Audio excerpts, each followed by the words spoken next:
Un estado de shock no es algo que se produce únicamente cuando nos pasa algo malo, sino también cuando perdemos nuestra narrativa o nuestra historia, cuando nos desorientamos. Lo que nos mantiene orientados, alerta y a salvo del shock es nuestra historia. Una época de crisis como la que estamos viviendo es ideal para pensar en la historia, en la continuidad, en las raíces. Es un buen momento para situarnos en la historia de la lucha humana. La doctrina del shock.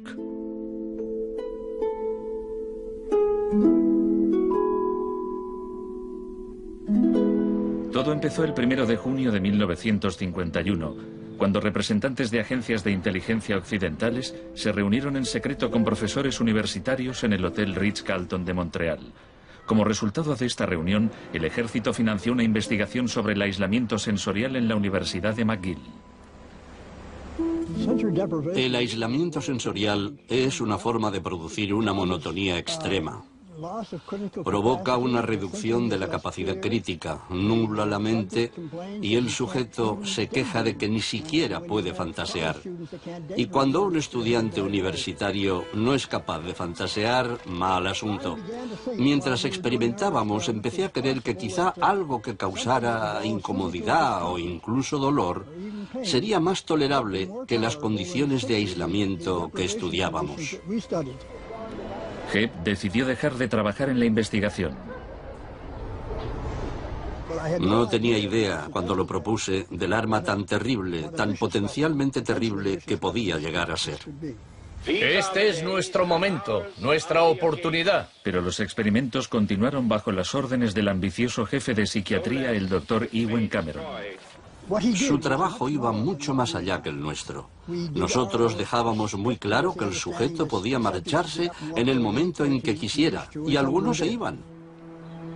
Los pacientes de Cameron no tuvieron tanta suerte. El Allen Memorial Institute, donde trabajaba, empezó a parecer una macabra cárcel donde Cameron llevaba a cabo experimentos extraños con sus pacientes de psiquiatría. Quería borrarles la mente, dejársela en blanco, para reprogramarlos desde cero.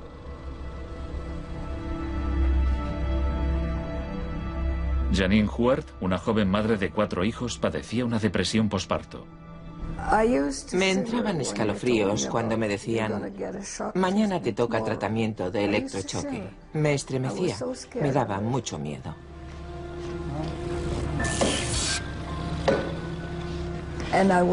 Despertaba en otra habitación, totalmente confundida y triste. Y me quedaba muy afligida después. Iba por ahí caminando como una zombie. Cameron combinaba los electrochoques con las curas de sueño y la repetición de mensajes grabados. Decía: Janine, Janine, estás rehuyendo tus responsabilidades. No quieres cuidar de tu marido ni de tus hijos. Lo repetía una y otra vez. Suena como si la interrogaran. Sí, como si me interrogaran, pero ¿con qué objeto? La CIA no tardó en poner en práctica los hallazgos de Cameron. Muchas de sus técnicas figuran en el manual Kubark de interrogatorios para el contraespionaje. He aquí unos fragmentos. Es una tesis central del manual que estas técnicas son, en esencia, métodos para provocar la desviación de la personalidad. Hay un intervalo, que puede ser muy breve, de animación suspendida, una especie de shock psicológico o parálisis. Los interrogadores expertos reconocen este efecto cuando se da y saben que desde ese momento el sujeto está mucho más abierto a la sugestión, mucho más dispuesto a obedecer que justo antes de sufrir el shock. El otro Dr. Shock.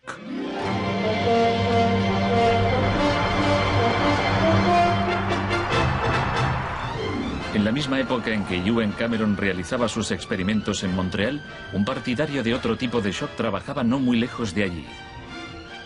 Milton Friedman era profesor de economía en la Universidad de Chicago. Creía que la terapia de shock económico impulsaría a las sociedades a aceptar un capitalismo más puro y desregulado. En octubre de 2008, durante la mayor crisis financiera desde 1929, Naomi Klein acudió a la Universidad de Chicago para hablar de Milton Friedman. Cuando Milton Friedman cumplió 90 años, la Casa Blanca de Bush organizó una celebración en su honor y todos pronunciaron discursos, incluido George Bush, pero el mejor fue el de Donald Rumsfeld. Mi cita favorita de ese discurso de Rumsfeld dice así: Milton es la encarnación de una realidad, la de que las ideas tienen consecuencias. La tesis que sostengo es que el caos económico que ahora mismo impera en Wall Street, en la América Media y en Washington, deriva de muchos factores, por supuesto, pero que entre ellos están las ideas de Milton Friedman. El crack de 1929 en Wall Street desencadenó la Gran Depresión de los años 30.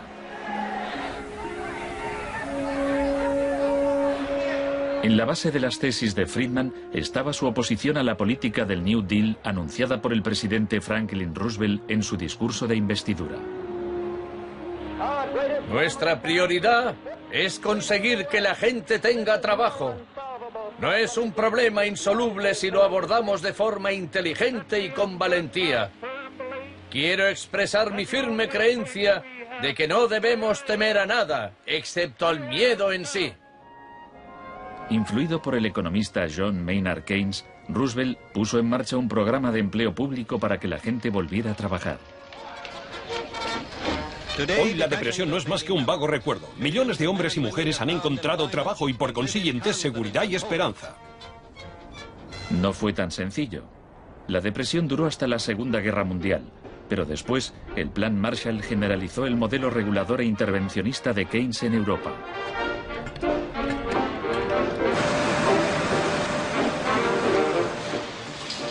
Sus principios gozaron de gran aceptación, aunque no por parte del Departamento de Economía de la Universidad de Chicago. Milton Friedman, desde esta universidad, libró una guerra contra el New Deal. Friedman era miembro de un grupo llamado Sociedad Mont Pelerin, dirigida por el economista Friedrich von Hayek. Creían que si el gobierno dejaba de prestar servicios y de regular los mercados, los problemas de la economía se resolverían solos. En los 50 los consideraban bichos raros, pero en los últimos 30 años sus ideas se han convertido en la doctrina económica dominante. La tesis de la doctrina del shock es que nos han contado un cuento sobre cómo estas medidas radicales han triunfado en el mundo, que no se han propagado de la mano de la libertad y la democracia, sino que han requerido shocks, crisis y estados de emergencia. Milton Friedman entendía la utilidad de las crisis. Solo una crisis, real o percibida, produce auténticos cambios. Cuando esa crisis sobreviene, las medidas que se toman dependen de las ideas que flotan en el ambiente.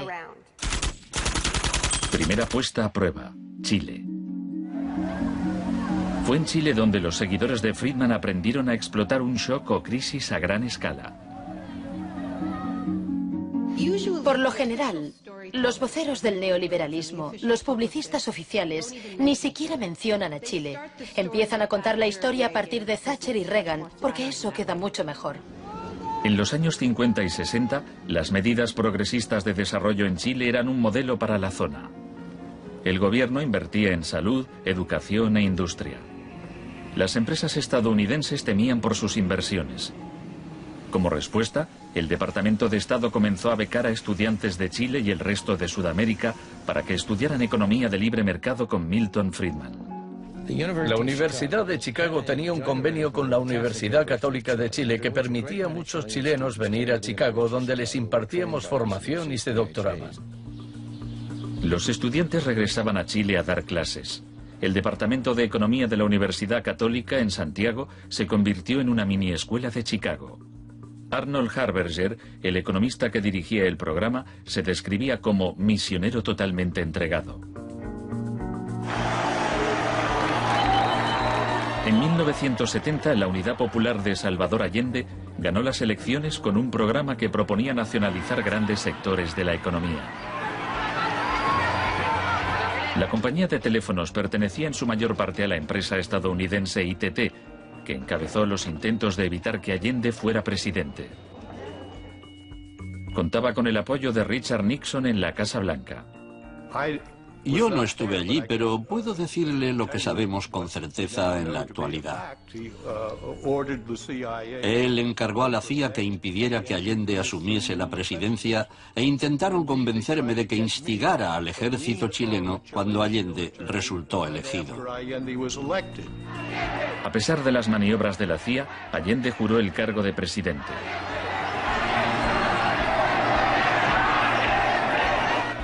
Richard Nixon ordenó al director de la CIA que hiciera gritar a la economía.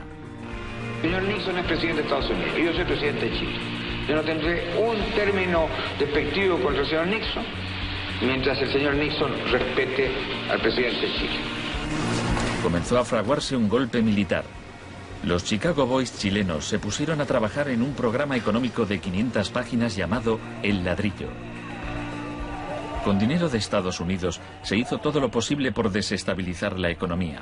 Se declaró una huelga de camioneros que paralizó fábricas y tiendas. Hubo un golpe de Estado fallido el 29 de junio de 1973. Después, el 11 de septiembre, bajo el mando del general Pinochet, el ejército asaltó el Palacio Presidencial. El shock de la guerra. Chile había disfrutado durante 41 años ininterrumpidos de un régimen democrático que estaba siendo derrocado por medio de la violencia. Para Pinochet y sus partidarios el golpe era una guerra, y desde luego estaba concebido para parecerlo. Fue el precursor chileno de la doctrina militar de shock y pavor.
Armadas y de orden, solo bajo la inspiración patriótica de sacar al país del caos que en forma aguda lo estaba precipitando el gobierno marxista de Salvador Allende. Los Chicago Boys entregaron a Pinochet El Ladrillo, su plan económico.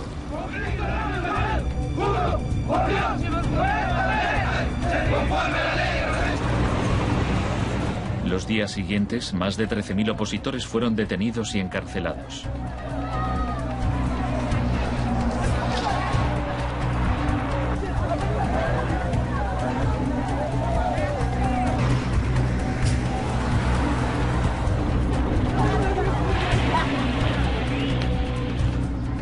Recluyeron a miles de presos en el Estadio Nacional y a muchos los torturaron. El mundo fijó su mirada en Chile. ¿Cuántas personas? Más de 5.000. 5.000 personas, como 10.000 hay.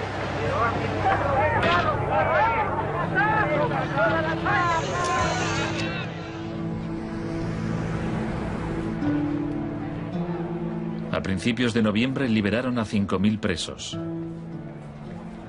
A los 900 que quedaron los trasladaron a otros centros de detención.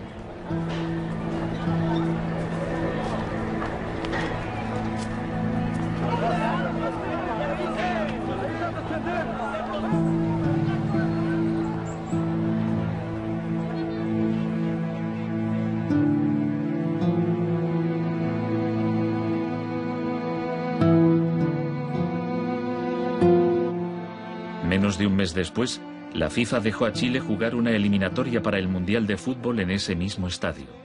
Su rival, la Unión Soviética, se negó a jugar allí, así que se permitió a Chile marcar en portería vacía y clasificarse para el Mundial de 1974.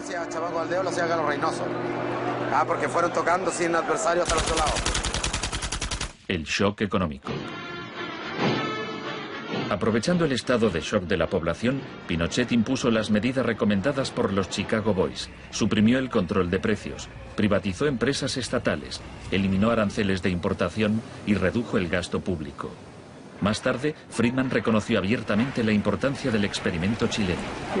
Se trataba del primer caso en que un avance hacia el comunismo daba paso a un avance hacia el libre mercado. No dio resultado. Al cabo de un año había una inflación del 375% anual, la más alta del mundo. Así que en marzo de 1975, Arnold Harberger y Milton Friedman volaron a Santiago. Empleó una expresión que nunca se había utilizado en el contexto de una crisis económica mundial. Exigió un tratamiento de shock. Dijo que él era como un médico que iba a ayudar a un país asolado por una epidemia y simplemente recetaba el remedio. Friedman escribió que el general Pinochet se mostraba receptivo a la idea de un tratamiento de shock, aunque era evidente que le preocupaba el paro temporal que podía causar.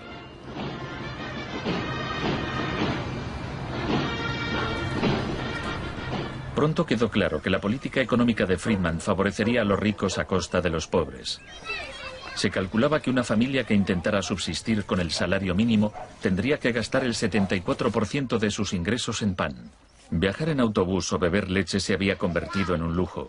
Pinochet acabó con la distribución gratuita de leche en las escuelas, disposición similar a la polémica medida que había tomado la joven ministra de Educación británica que más tarde sería su amiga.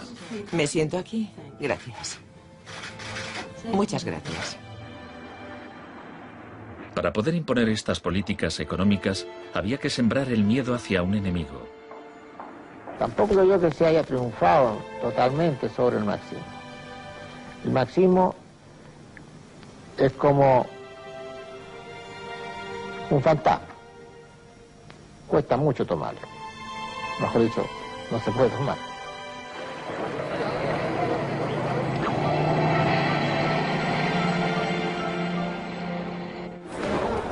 Según Friedman y Harberger, la economía de libre mercado era indisociable de la libertad y la democracia. Pero en Chile, donde sus ideas se estaban aplicando en el contexto de una dictadura militar, no era así. Muchos latinoamericanos veían una relación directa entre los shocks económicos que empobrecían a millones de personas y las torturas infligidas a quienes creían en una sociedad distinta. Orlando Letelier era uno de ellos. Letelier había sido embajador de Allende en Washington. Pasó un año en una de las cárceles de Pinochet antes de exiliarse en Estados Unidos.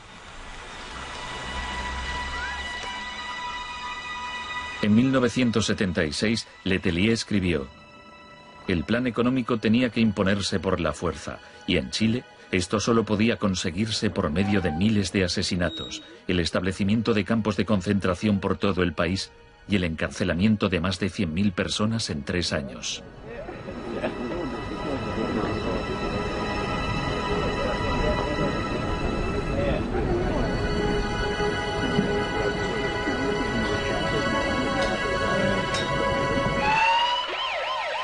Antes de que pasara un mes, Letelier murió en un atentado con coche bomba.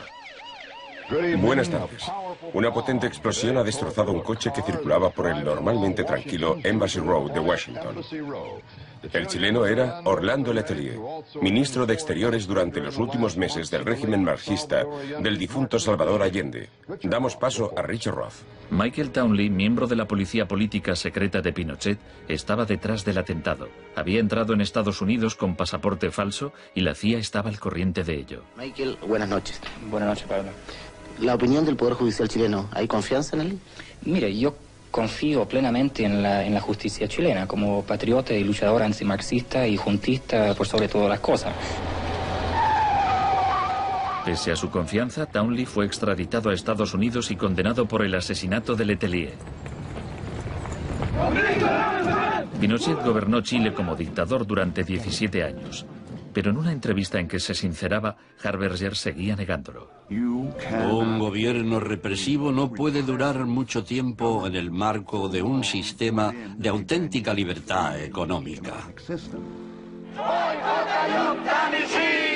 El año del asesinato de Orlando Letelier se le concedió a Friedman el Premio Nobel de Economía. Saben, tienen una idea totalmente deformada de lo que pasó. Les explicaré un par de cosas. En primer lugar, universidades chilenas me ofrecieron 2 títulos honoríficos antes de que yo viajara allí.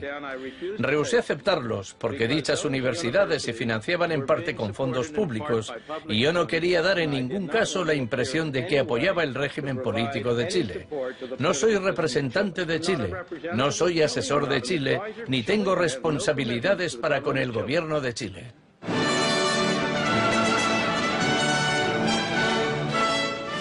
Y ahora le cedo la palabra al profesor Milton Friedman. Friedman, vete a casa. Friedman, vete a casa.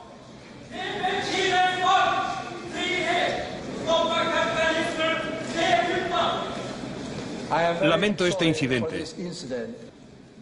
Podría haber sido peor.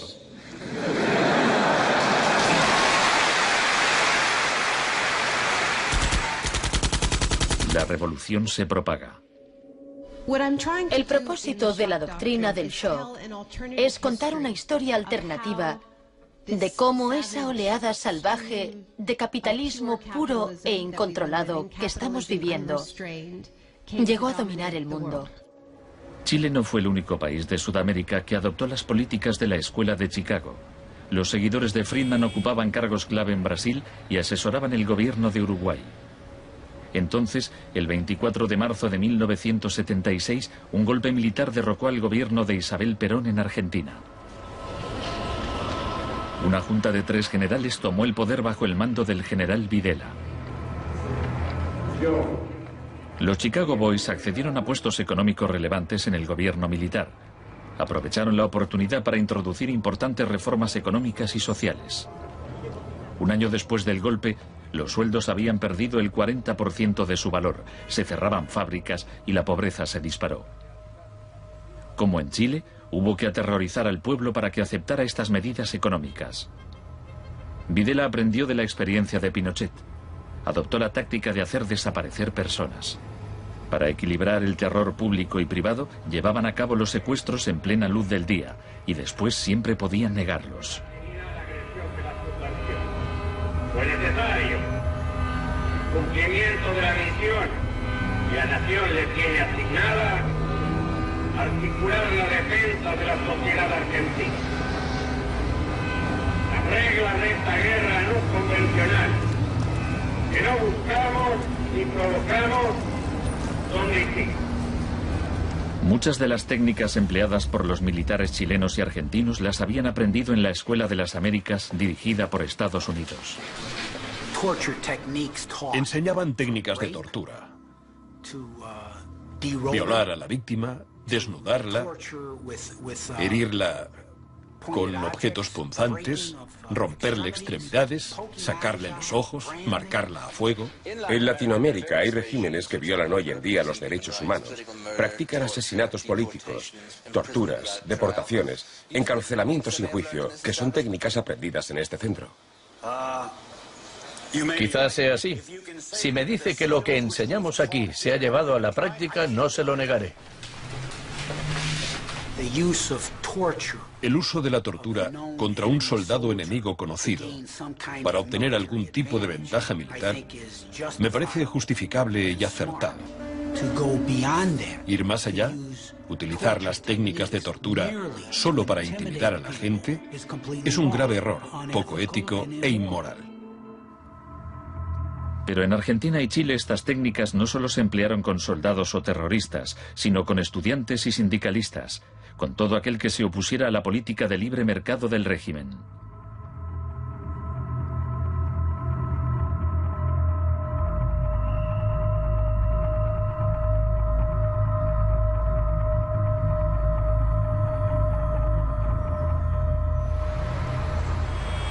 En 1978, la Junta de Argentina fue anfitriona del Mundial de Fútbol. La final se jugó en un estadio que estaba aproximadamente a 1 kilómetro del mayor centro de detención del país, donde había miles de presos en cámaras de tortura. Decir que con los goles, con el grito de gol, se tapaba la voz de los secuestrados, los gritos de los secuestrados era una realidad. Organización extraordinaria, miles y miles de banderas, miles y miles de gargantas enronquecidas, 25 millones de argentinos que tienen un solo color, el celeste y blanco. El fútbol ha hecho el milagro del país, de este maíz maravilloso que nos siguen atacando a aquellos que... Argentina llevó su régimen de terror un paso más lejos que Chile. Entre los desaparecidos había cientos de mujeres embarazadas a quienes les permitieron dar a luz antes de asesinarlas. De todas aquellas mujeres que estaban embarazadas, les permitieron tener a sus hijos para una vez que nacieran sacárselos. Y eso sucedió con 500. Yo soy uno de esos 500.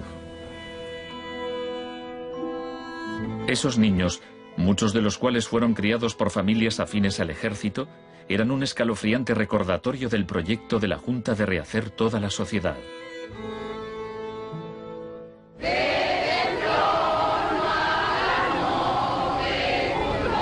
Cuando la Junta aún detentaba el poder, un grupo de madres y abuelas de desaparecidos empezaron a protestar en la Plaza de Mayo.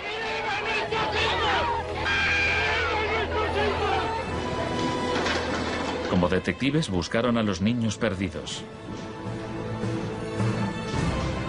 Tras la caída de la Junta, localizaron a algunos y los reunieron con sus familias. De vez en cuando encontraban restos.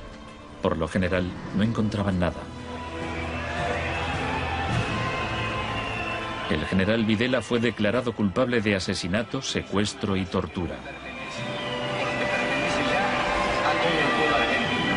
Señores jueces, nunca más.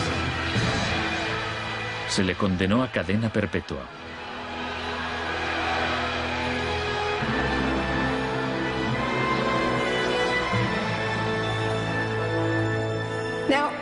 Estos primeros experimentos en Latinoamérica plantearon a Friedman y a sus acólitos un serio problema ideológico. Friedman había prometido que sus medidas no solo enriquecerían aún más a la élite, sino que crearían la sociedad más libre posible, que aquella era una guerra contra la tiranía, que el capitalismo y la libertad iban juntos.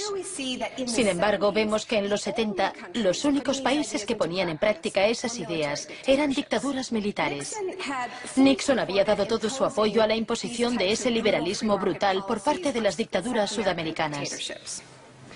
En cambio, el caso de la política económica dentro de Estados Unidos, donde Nixon se estaba jugando la reelección, era harina de otro costal. La Escuela de Chicago y el mundo anglosajón. Friedman mantenía una relación cordial con Nixon. Varios de sus colegas y discípulos de la Escuela de Chicago obtuvieron cargos en el gobierno. Entre ellos Donald Rumsfeld. Con la ayuda de Dios. Enhorabuena. Gracias. En 1971, en plena depresión económica, Nixon dejó a un lado las ideas de Friedman e instauró una política de control de precios y salarios. Puso a Rumsfeld al cargo. Es en esencia una cuestión de oferta y demanda. Hace tiempo que me opongo al control de salarios y precios. Creo que implica la injerencia del gobierno en la libertad individual y me parece intolerable. La política keynesiana tuvo éxito y Nixon salió reelegido con una victoria aplastante. Fue un duro golpe para Friedman. Más tarde, en 1979, Margaret Thatcher fue elegida primera ministra en Gran Bretaña. Su gurú intelectual era el viejo mentor de Milton Friedman, Friedrich von Hayek. Poco más de un año después, Ronald Reagan ganó las elecciones presidenciales de Estados Unidos. Ahora, tanto Gran Bretaña como Estados Unidos estaban en manos de friedmanitas declarados. El programa con que Margaret Thatcher llegó al poder se basaba en 4 puntos: recortar el gasto público, bajar los impuestos, reducir el número de empresas estatales o paraestatales, desregular la industria e introducir una política monetaria moderada y estable para combatir la inflación. Durante sus primeros 3 años en el poder, el paro se duplicó en ciertos sectores, lo que provocó oleadas de huelgas. El índice de popularidad de Thatcher cayó hasta el 25%. Estallaron disturbios en las principales ciudades británicas. Hasta los admiradores de Thatcher albergaban ciertas dudas. Los resultados económicos de la administración Thatcher son desiguales.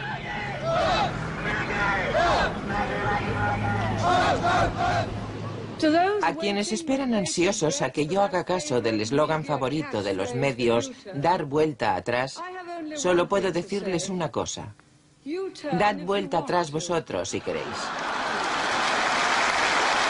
La dama no es partidaria de ello. Friedrich von Hayek instó a Thatcher a adoptar las políticas de shock económico de Pinochet.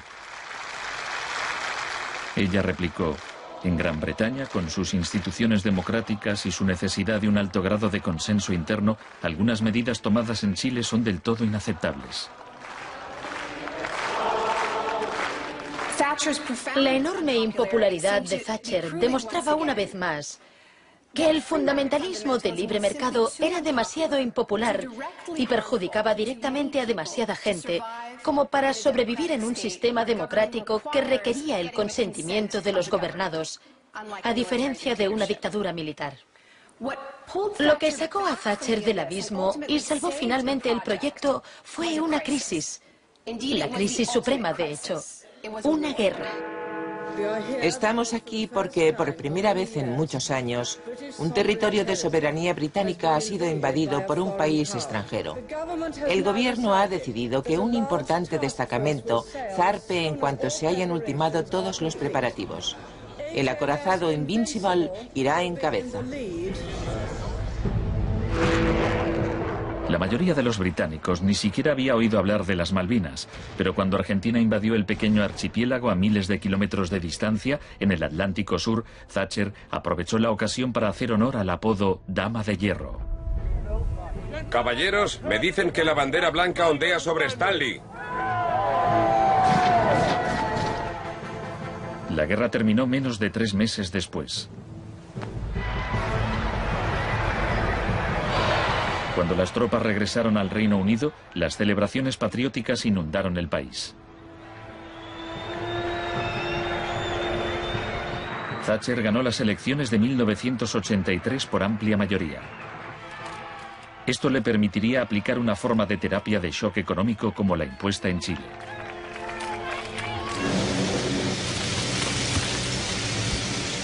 La organización de trabajadores más poderosa del país era el Sindicato Nacional de Mineros.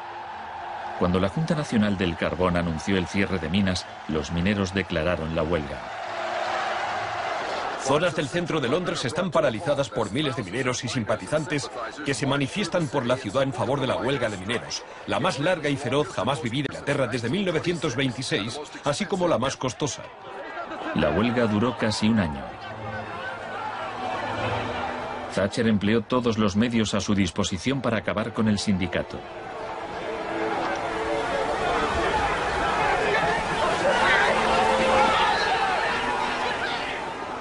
Al final, los mineros fueron derrotados. Thatcher aprovechó esta victoria para implantar la revolución de la Escuela de Chicago en su país. Una serie de anuncios vistosos promocionaba un programa de privatizaciones masivas. Thatcher vendió la industria del acero, el agua, la electricidad, el gas, el teléfono, aerolíneas, el petróleo. Privatizó las viviendas públicas. Salieron a concurso los servicios municipales. En 1986 se desregularon los servicios financieros y la banca. Se le llamó el Big Bang. No hace falta que le recuerde a ninguno de los presentes que el Big Bang es solo el principio. En el Reino Unido, antes de Thatcher, un gerente general ganaba 10 veces más que el empleado medio. En 2007 ganaba más de 100 veces más.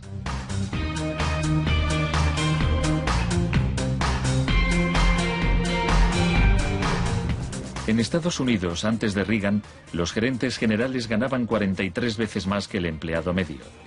En 2005 ganaban más de 400 veces más. Friedman reconocía abiertamente que Thatcher y Reagan estaban haciendo mucho por difundir la doctrina de la Escuela de Chicago en el mundo. Por aquí, señor Reagan.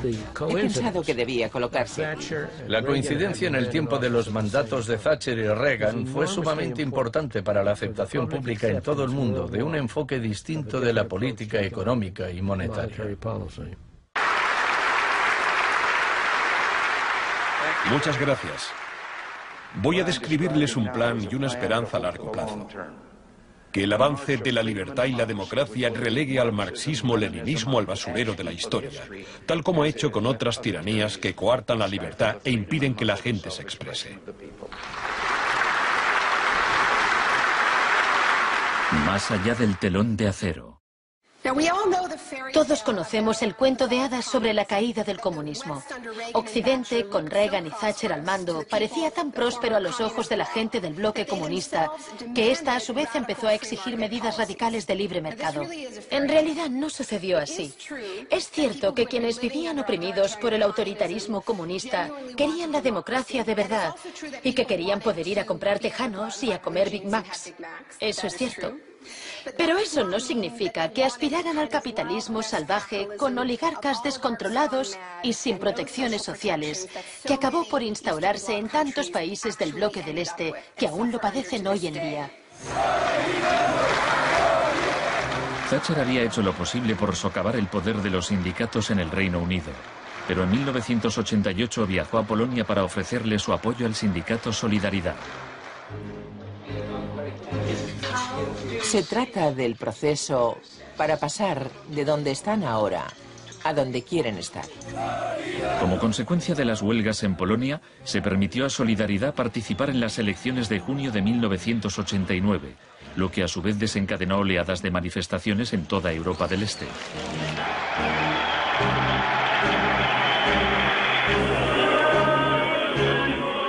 En épocas anteriores, la Unión Soviética había utilizado la fuerza para aplastar los movimientos democráticos. Pero ahora la URSS tenía un líder distinto, Mikhail Gorbachov, impulsor de la Glasnost y la Perestroika. Hablaba de una tercera vía, de una transición gradual hacia una socialdemocracia a la escandinava, algo a medio camino entre el capitalismo de libre mercado y el comunismo. Gorbachov cautivó al público y los políticos de Occidente. Es un líder audaz, decidido y valiente. Ante la mirada de Gorbachov, los viejos regímenes comunistas se desmoronaron uno a uno.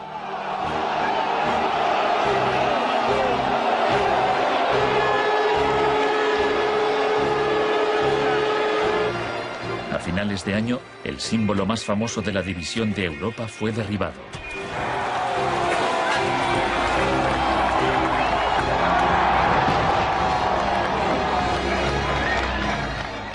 Para Friedman y los Chicago Boys, se abrieron las puertas de todo un mundo nuevo. En la Unión Soviética, Gorbachov quería reformar la economía rusa poco a poco. En 1991, Gorbachov asistió como invitado a la cumbre del G7 en Londres. Esperaba obtener apoyo financiero para sus reformas económicas graduales. Sin embargo, le dijeron que o aceptaba la terapia de shock radical o no le concederían ayudas. ¿Qué tal, señor presidente? ¿No está demasiado cerca? El mes siguiente se produjo un intento de golpe de Estado contra él. Miembros del sector duro del Partido Comunista pusieron a Gorbachov bajo arresto domiciliario en su casa de veraneo de Crimea. Los tanques rodearon la Casa Blanca, el Parlamento ruso.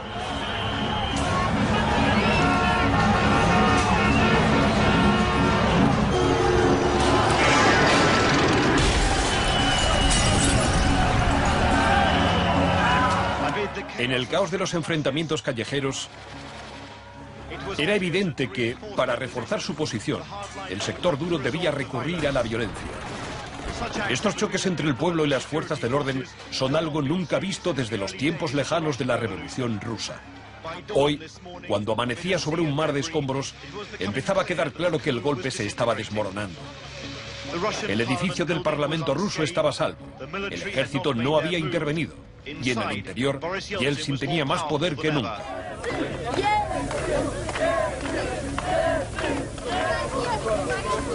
Fue un momento estelar para Yeltsin.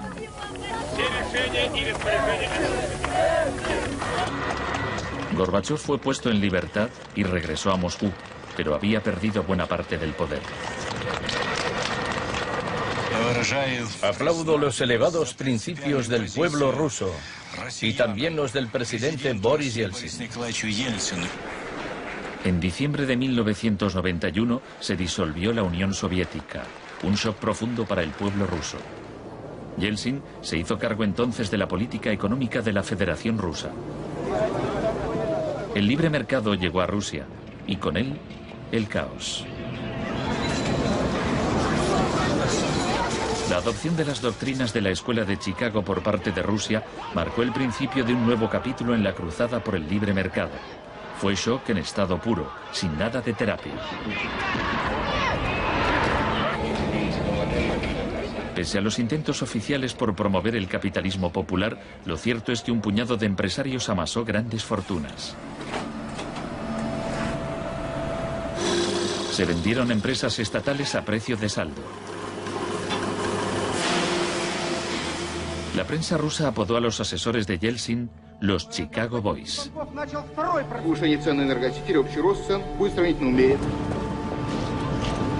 Gracias a la terapia de shock de Yeltsin, en 1992 los rusos consumían un 40% menos que en 1991.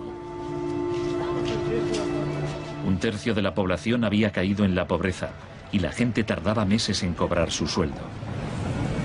Según las predicciones de un experto, 140 millones de rusos pronto vivirán bajo el umbral de la pobreza. La corrupción era generalizada y el crimen organizado se disparó. Moscú se convirtió en el nuevo salvaje oeste.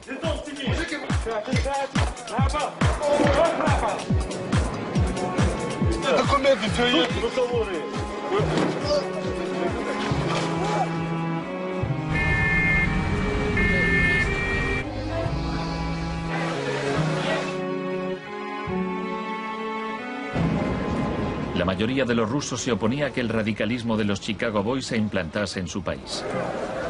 En marzo de 1993, el Parlamento tomó una decisión crucial. Votó a favor de retirarle a Yeltsin los poderes especiales que le había otorgado. Yeltsin instauró un régimen especial. El Tribunal Constitucional lo declaró ilegal.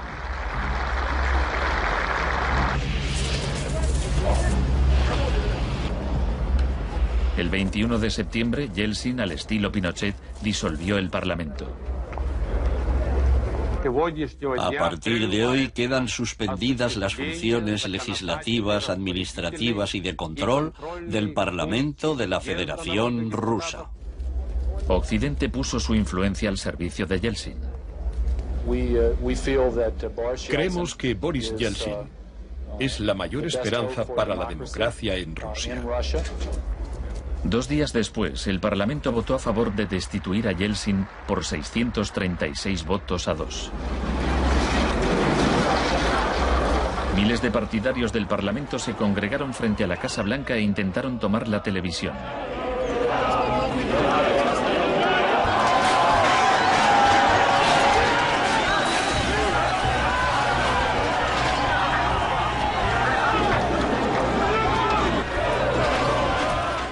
Parecía que los defensores del Parlamento iban ganando. Yeltsin voló de regreso a Moscú de su casa vacacional. Esa noche, 100 manifestantes murieron en los enfrentamientos con las fuerzas de Yeltsin.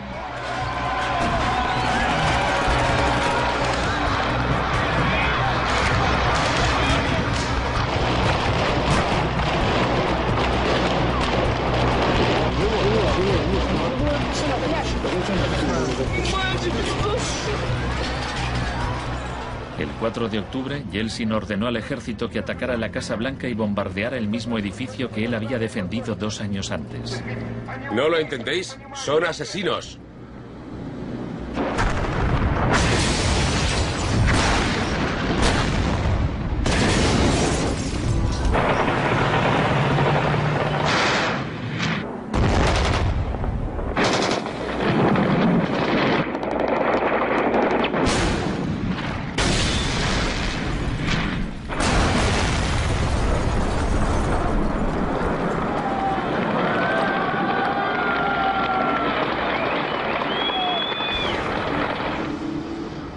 Warren Christopher, el secretario de Estado norteamericano, dijo: Estados Unidos no suele apoyar la suspensión de parlamentos, pero corren tiempos excepcionales.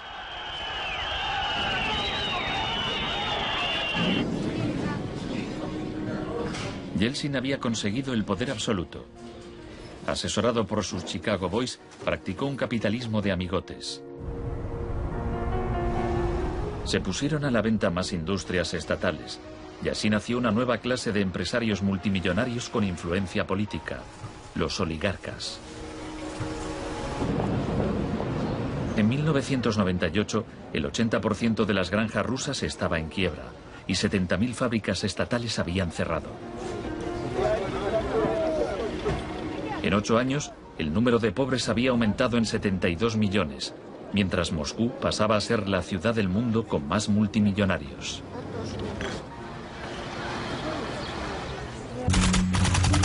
Un nuevo enemigo.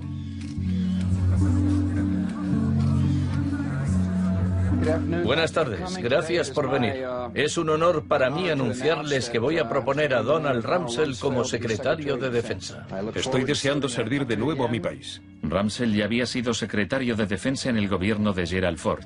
En ese entonces, el enemigo a temer era la Unión Soviética. No afirmo que nos estén invadiendo los rusos, sino sus tendencias. No digo que midan 3 metros, sino que medían 1,60 m, ahora 1,80 m y siguen creciendo. Ahora había un nuevo enemigo más cerca de casa. El 10 de septiembre de 2001, Rumsfeld expuso en un discurso sus planes para privatizar parte del ejército de Estados Unidos. Milton Friedman se habría sentido orgulloso. Decía: hoy hablaré de un adversario que representa una amenaza, una grave amenaza para la seguridad de Estados Unidos. Dicho adversario es uno de los últimos bastiones de la planificación central. Gobierna a golpe de planes quinquenales. Podría parecer que este adversario es la antigua Unión Soviética, pero ese enemigo ya no existe. Tenemos a este adversario mucho más cerca. Es la burocracia del Pentágono. Hoy le declaramos la guerra a la burocracia. Al día siguiente, el vuelo 77 de American Airlines se estrelló en el Pentágono y mató a 184 personas.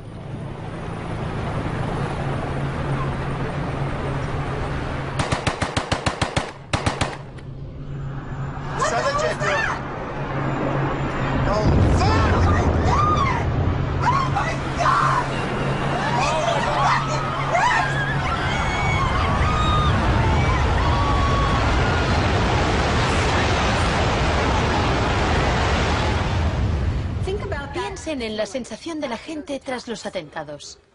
¿Quién es esa gente? ¿De dónde son? ¿Por qué nos odian? Se produjo una rotura de esquemas colectiva. No vivíamos en el mundo en que creíamos vivir.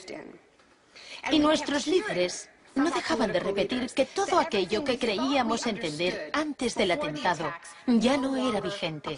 Se acuñó una nueva frase, mentalidad pre-11S. Lo que ocurrió en ese momento fue que surgieron teorías nuevas por arte de magia sobre un choque de civilizaciones. De pronto, ese era el mundo en que vivíamos. Resultó que había un eje del mal y que estábamos librando una guerra contra el terrorismo. Esta guerra abstracta e imposible de ganar ha tenido enormes consecuencias económicas.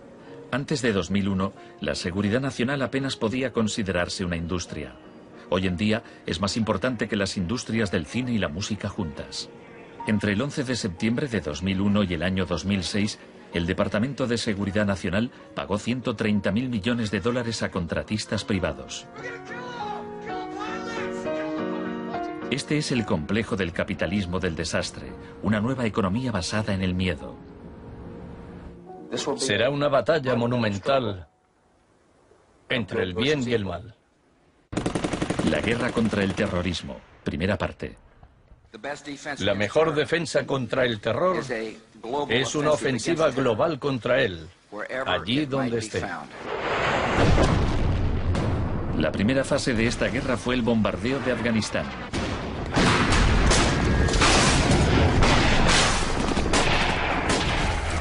El gobierno talibán fue derrocado rápidamente. La posguerra resultó más complicada. Nuestra lucha contra el terrorismo empezó en Afganistán, pero no acaba allí.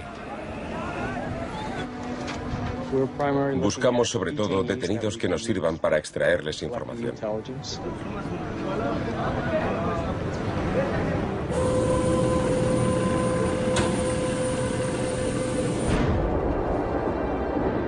En Guantánamo, las fuerzas estadounidenses pusieron en práctica por primera vez las técnicas del manual Kubark de forma explícita y pública.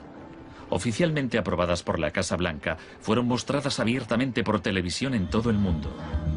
El aislamiento, tanto físico como psicológico, debe mantenerse desde el instante de la captura. La capacidad de resistir se ve reducida por la desorientación. Los presos deben guardar silencio en todo momento y jamás se les debe permitir hablar entre sí. 3 de los presos, Asif Iqbal, Rual Ahmed y Shafiq Rasul, eran de Tipton, Inglaterra. Pasaron más de 2 años en Guantánamo antes de que los liberasen sin cargos. No te dejaban hablar con nadie, ni hacer nada, ni estar de pie. Te obligaban a pasarte todo el rato ahí sentado.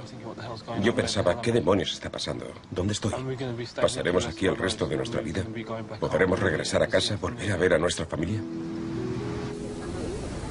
De los 779 presos retenidos en la bahía de Guantánamo, solo 3 han sido condenados por algún delito.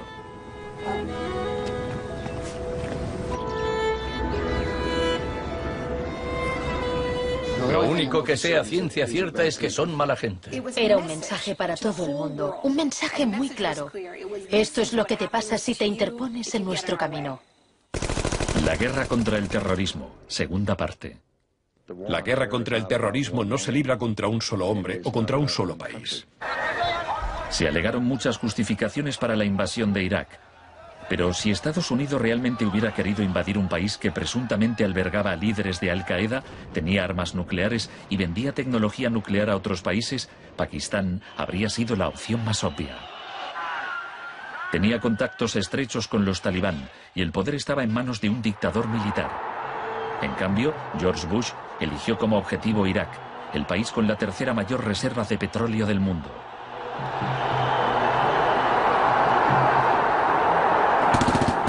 La guerra como tortura de masas. Los planes de guerra del Departamento de Defensa no son como los de la Guerra del Golfo. Están más en la línea de la invasión de Panamá de 1989. Según ha podido saber la CBS, se iniciará en el llamado Día A con A de ataques aéreos, ataques tan devastadores que hará que los soldados de Saddam no puedan ni quieran oponer resistencia. La idea es que el bombardeo sea tan intenso que produzca, en palabras textuales, shock y pavor. Si el Pentágono se ciña a su plan de guerra actual, en un día de marzo, la aviación y la armada lanzarán entre 300 y 400 misiles de crucero contra objetivos en Irak, más que en los 40 días que duró la primera guerra del Golfo. Será un ataque de una magnitud nunca antes vista, nunca antes prevista. Harlan Ullman es uno de los artífices del concepto shock y pavor, que consiste en lanzar un gran número de bombas guiadas de precisión. Esto produce un efecto inmediato, como el de las bombas nucleares de Hiroshima. No es cuestión de días o de semanas, sino de minutos.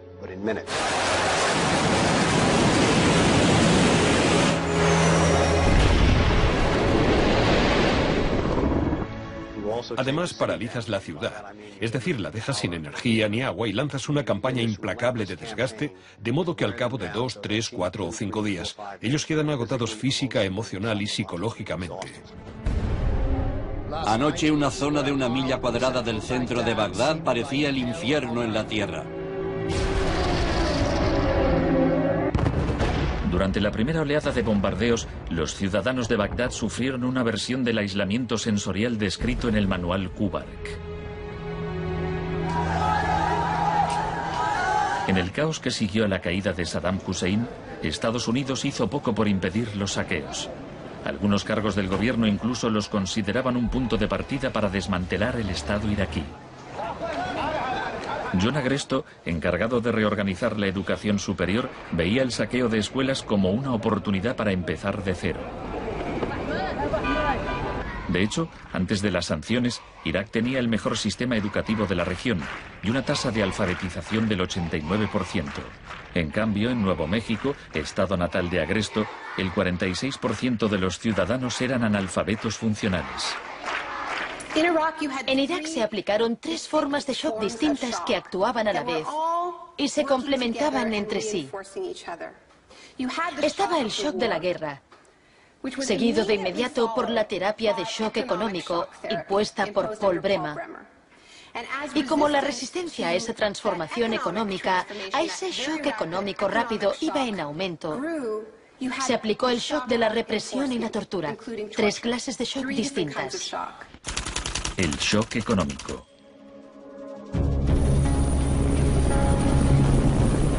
En mayo de 2003, Paul Bremer fue nombrado enviado presidencial de Estados Unidos a Irak. 2 semanas después de su llegada, declaró el país listo para los negocios. Creemos que la coalición cuenta con una autoridad lo bastante amplia para decidir el rumbo de la economía iraquí. Bremer sabía poco sobre Irak, pero mucho sobre el capitalismo del desastre. Había fundado la Crisis Consulting Practice en los inicios del boom de la seguridad nacional. Hoy es un día muy importante en Bagdad. Bremer dedicó los primeros 4 meses a aprobar medidas clásicas de la Escuela de Chicago. Rumsfeld aseguraba que Irak tenía unas de las leyes fiscales y de inversión más avanzadas y atractivas del mundo libre. Una de las primeras disposiciones de Bremer fue despedir a 500.000 empleados públicos. Se trataba en parte de un acto de desbaazificación, pero reducir el gobierno era también algo muy friedmanita. Se prometieron fondos para la reconstrucción. Nuestra inversión en el futuro de Afganistán e Irak es el mayor compromiso de estas características desde el Plan Marshall. En realidad, era justo lo contrario. Mientras que el fin del Plan Marshall era impulsar la industria europea, la ayuda a Irak se invirtió en empresas de Estados Unidos. Los pocos iraquíes que consiguieron empleo estaban al final de una serie de subcontratistas. Creative Associates se hizo con contratos por valor de $100 millones para esbozar el programa de estudios e imprimir libros de texto para el sistema educativo. La consultora en gestión y tecnología Bearing Point obtuvo contratos por valor de $240 millones para implantar un sistema de libre mercado en Irak. RTI, con sede en Carolina del Norte, logró contratos por $466 millones para asesorar sobre la instauración de la democracia en Irak.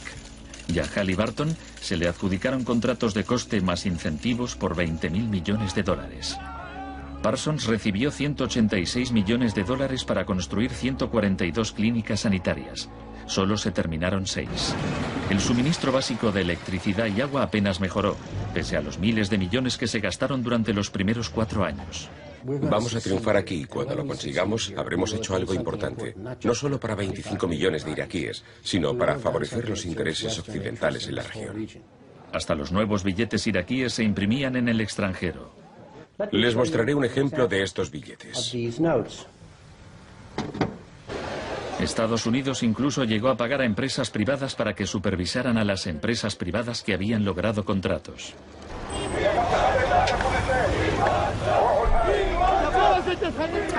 Estuve en Bagdad en 2004, cuando empezaban a cometerse atentados con frecuencia. De hecho, la noche en que llegué, una bomba estalló muy cerca del hotel. Pero lo que más me impactó entonces fue que, a pesar de la violencia y del caos, los iraquíes salieron a la calle a protestar al día siguiente. 19 muertos y 100 heridos en Nayaf. Lo que pedían en esa época era elecciones, tener voz y voto en el desarrollo de la era post-Saddam. En los primeros días de la ocupación, las protestas eran pacíficas, pero a medida que pasaba el tiempo, como las protestas no daban resultado, cada vez más iraquíes se unían a la resistencia armada.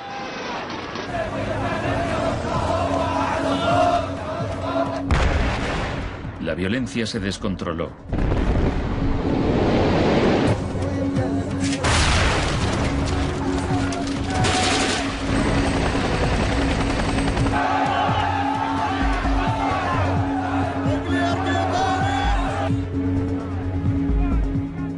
Como había ocurrido en Sudamérica 3 décadas antes, se dejaban cuerpos en la cuneta a modo de advertencia. Eran los desaparecidos de Irak.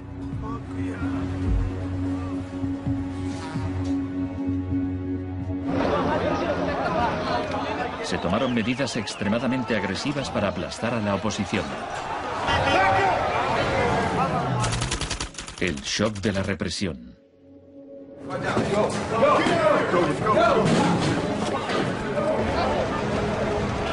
Durante los primeros 3 años y medio de la ocupación, se capturó a 61.500 iraquíes. En la primavera de 2007, 19.000 seguían detenidos. En prisión los interrogaban con técnicas derivadas de las que ideó la CIA, basándose en los experimentos realizados por Ewen Cameron en los años 50.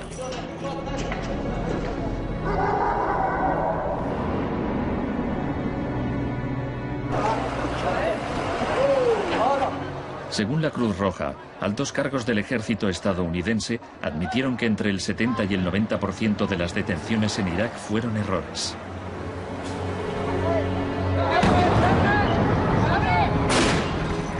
Aunque el caos que reina en el país parezca un fracaso de la terapia de shock, en Irak el capitalismo del desastre ha florecido. El desastre en sí era una buena oportunidad para hacer negocio.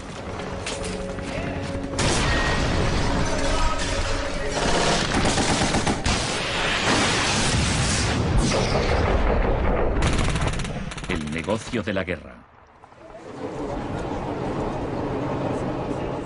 El gasto militar de Estados Unidos prácticamente se ha duplicado desde 2001. Se acerca a los 700.000 millones de dólares al año. Ya en 1961, el presidente Eisenhower, que no era precisamente de izquierdas, advirtió del peligro de un ejército demasiado poderoso. La conjunción de una estructura militar inmensa y de una gran industria de armamento es algo nuevo en la historia de Estados Unidos. Debemos precavernos contra una adquisición de influencia injustificada, deliberada o no, por parte del complejo industrial militar. No debemos permitir jamás que esa combinación suponga un riesgo para nuestras libertades o nuestros procesos democráticos. La guerra de Irak ha sido el conflicto más privatizado de la historia contemporánea. La zona verde de Bagdad es una versión extrema de lo que está pasando en todo el mundo. Se trata de una zona privada y segura, protegida del caos exterior.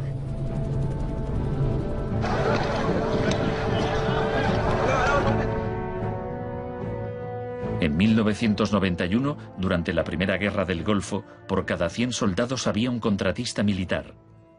En 2003, cuando empezó la guerra de Irak, por cada 100 soldados había 10 contratistas. En 2006, por cada 100 soldados había 33 contratistas. Un año después, por cada 100 soldados había 70 contratistas. En julio de 2007 había más contratistas que soldados en Irak. Esto iba incluso más lejos de lo que Milton Friedman se había atrevido a soñar.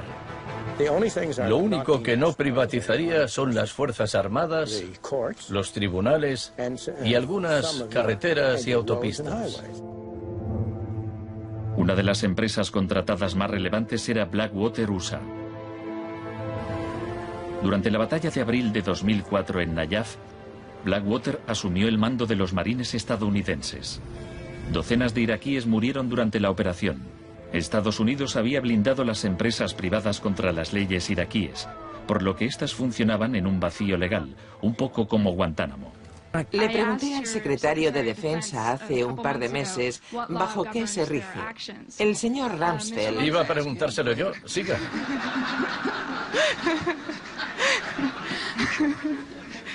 ¡Socorro! Iba...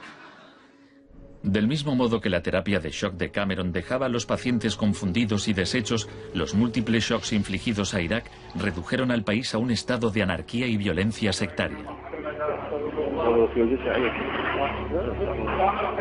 En la época en que ejecutaron a Saddam, en 2006, morían 1000 iraquíes por semana.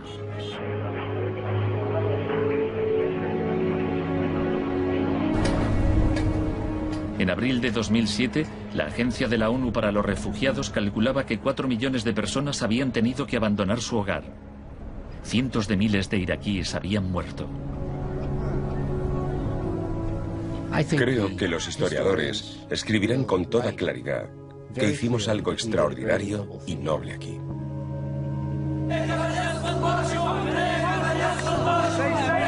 Esta es una manifestación contra el terrorismo americano. Los americanos arrestan y matan a mujeres y niños, insultan a los ancianos y matan a los jóvenes. América es terrorismo, América es terrorismo.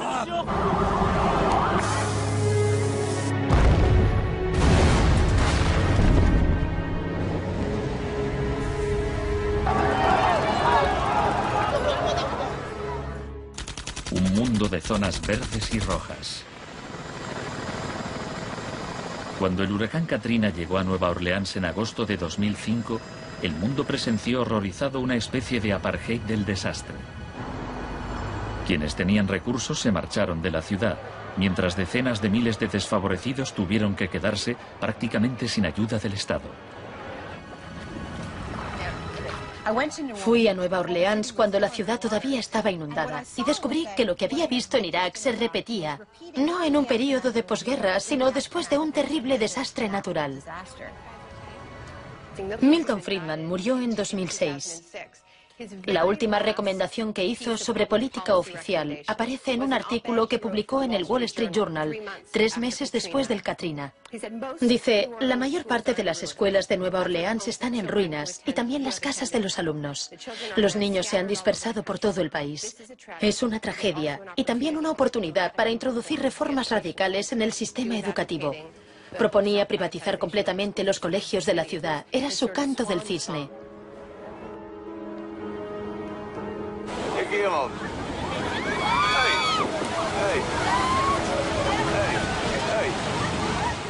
Fui testigo de un proceso similar en Sri Lanka, en los días que siguieron al tsunami de 2004. A gente que había vivido en la costa desde hacía generaciones se le impidió volver a fin de poder privatizar los terrenos y venderlos a hoteles de lujo.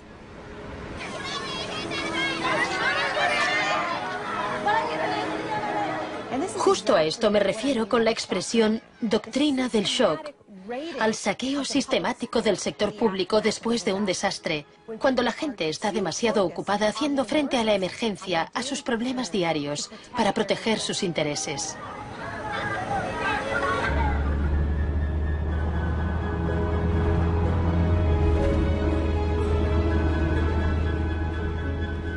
Tal vez el primer acto de resistencia sea negarnos a impedir que borren la memoria colectiva. En 2008, Naomi Klein visitó Villa Grimaldi con Isabel Morel, viuda de Orlando Letelier. Villa Grimaldi es un monumento a la crueldad del régimen de Pinochet y a su posterior derrota. Villa Grimaldi fue el principal centro de tortura mientras se buscaba implementar la política de shock económico. Esta es la que tú señalas en el libro como las casas de uno por uno donde estaban los detenidos en Villa Grimaldi. No le tenía ningún cariño a Pinochet, pero considero que fue nuestro maestro en muchos sentidos. Aprendimos qué era el mal.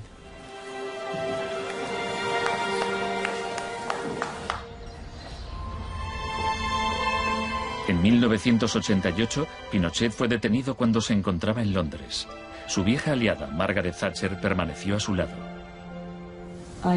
Sé lo mucho que le debemos.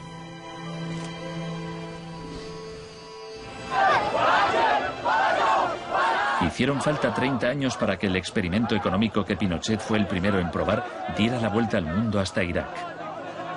Aún así, las similitudes entre pasado y presente son asombrosas. entre los campos de concentración de Pinochet y el centro de detención de Bush en Guantánamo, entre los desaparecidos de Chile y los de Irak, entre los experimentos de Ewen Cameron y las torturas infligidas a los presos de Abu Ghraib. Ha llegado nuestro momento, nuestra ocasión. Borró todo el pasado. Por eso aplicaba electrochoques. Borraba el pasado del paciente e implantaba ideas nuevas. Pero Janine resistió. En 1988, la CIA accedió a indemnizar a Janine y a otras víctimas de los experimentos de Ewen Cameron. Janine, ¿estás orgullosa de que, aunque intentaron hundirte, tú has luchado con todas tus fuerzas y has vencido? En cierto modo, sí. En cierto modo. Porque creo que todavía me queda una pizca de fuerza de voluntad. Es muy difícil luchar contra un gobierno. La gente me decía: Janine, no puedes luchar contra el gobierno, no te das cuenta, son muy poderosos. Pero yo tenía fe en que ganaría. El fin de una era. Los mercados no regulados son volátiles por naturaleza. Las burbujas se inflan y al final estallan inevitablemente. Tras la desregulación del Big Bang, en los 80, se han producido varios shocks económicos. En 1987 hubo un lunes negro. Los mercados se desplomaron de forma espectacular. Fue el mayor derrumbe porcentual ocurrido en un mismo día en la historia de la bolsa. En 1992 hubo un miércoles negro cuando los especuladores de divisas hicieron fortunas apostando contra la libra. En 1997 estalló la crisis asiática. En un año, 600.000 millones de dólares se perdieron en las bolsas de Asia.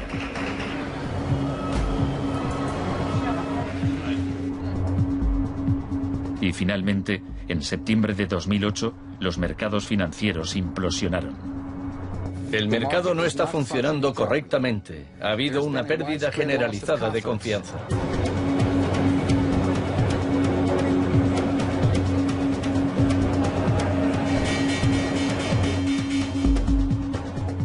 El 15 de septiembre, Lehman Brothers se acogió al capítulo 11 de la ley de quiebras. Solo una semana después, se anunció que los empleados de sus oficinas en Nueva York cobrarían 2.500 millones de dólares en primas. Se calcula que empresas de Wall Street pagaron 18.400 millones en primas el año del crack.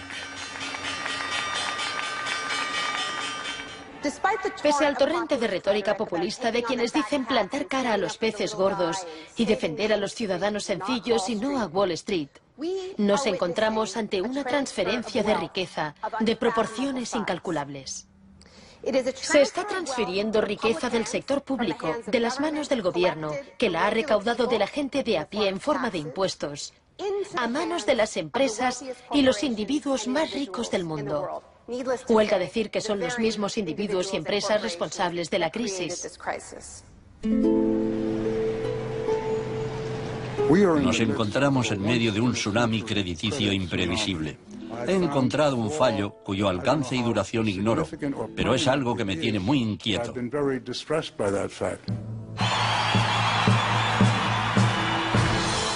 Estados Unidos, la crisis financiera propició la victoria de Obama.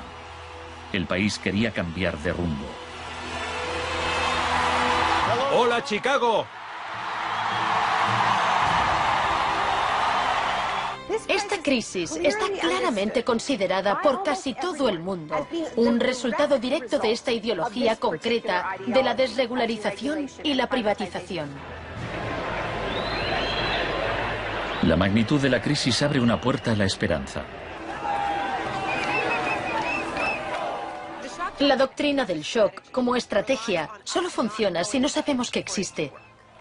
Lo que me parece más esperanzador de la crisis económica actual es que esta táctica se está desgastando, pues el factor sorpresa ha desaparecido. Los tenemos calados y ya no nos engañan. Nos estamos volviendo a prueba de shocks. La última vez que el mundo sufrió una crisis financiera tan grave como esta, la gente abrazó las medidas keynesianas del New Deal. Quiero expresar mi firme creencia de que no debemos temer a nada, excepto el miedo mismo. Más de 1 millón de personas se desplazó a Washington para asistir al discurso de investidura de Obama. Muchos periodistas lo compararon con Franklin Roosevelt. Últimamente se han trazado muchos paralelismos entre Obama y Franklin Delano Roosevelt. Así que hablaré un poco de este último.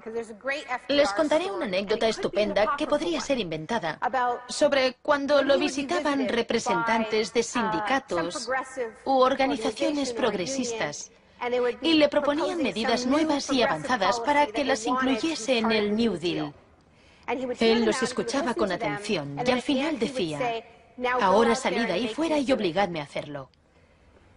Y ellos así lo hacían. En 1937, año clave para el New Deal, ¿saben cuántas huelgas se declararon en Estados Unidos? 4.740 huelgas que duraban un promedio de 20 días.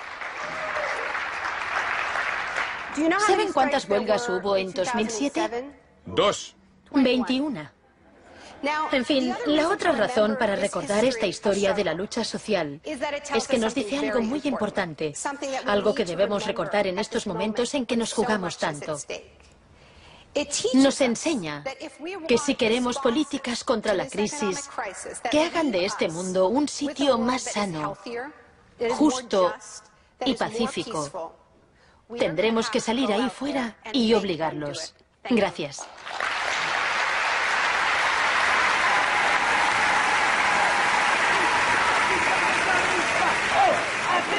I